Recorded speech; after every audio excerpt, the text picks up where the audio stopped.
foremost, I want to thank Reverend Andrew Warner for loaning us his space today. There is no way, if you've ever been to our office on South 2nd Street, that we could fit this many people there. So thank you, Reverend Warner, and thank you, Plymouth Church. I'd like to just introduce our panelists, and then we'll get started. So first we have Robert Craig. He's the Executive Director of Citizen Action of Wisconsin, and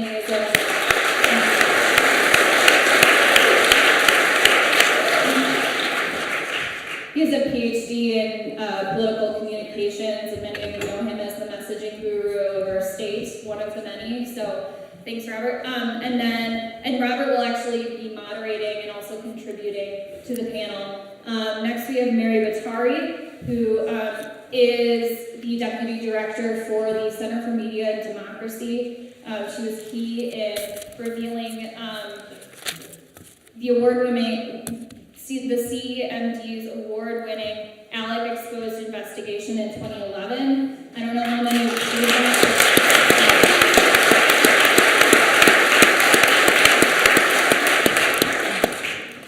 and she's received the Hillman Prize for Investigative Journalism, so very, very well-renowned person here. And then we also have John Nichols.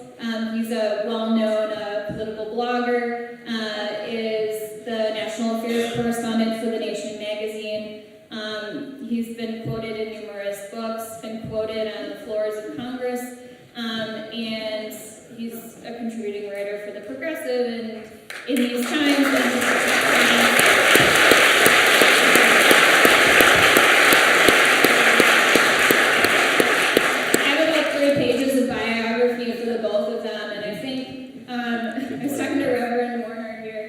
before the program, and I feel like, well, they're married. I don't know if you know that. So it's like we're just sitting in their like breakfast conversation right now.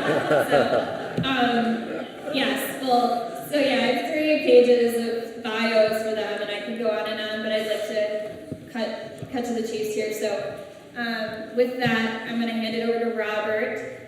Just make sure you turn on your mics. Go. Thank you very much, Hannah. That was great.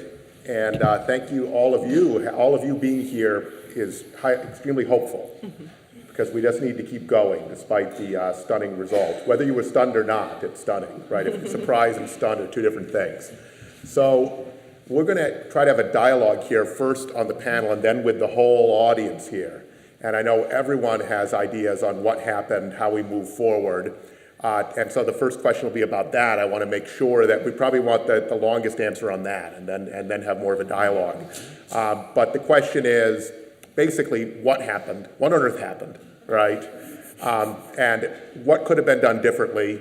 So an explanation of why it happened and what could have been done. And regardless, since it's done, where do we go from here?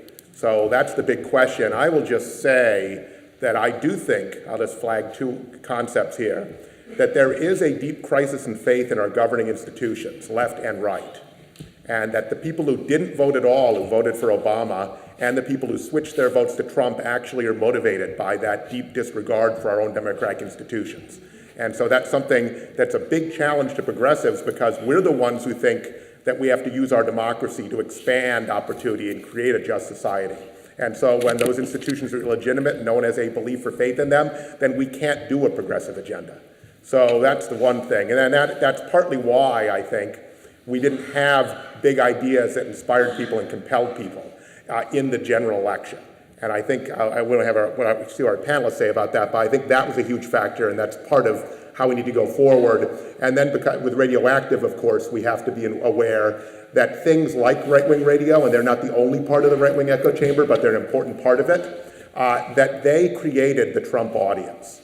And they have been creating this audience, creating this emotional reaction, these explanations for years and years. And they can't disown it or disavow it, that they're part of the reason there was a ripe audience for Trump to speak to in this election, in this climate.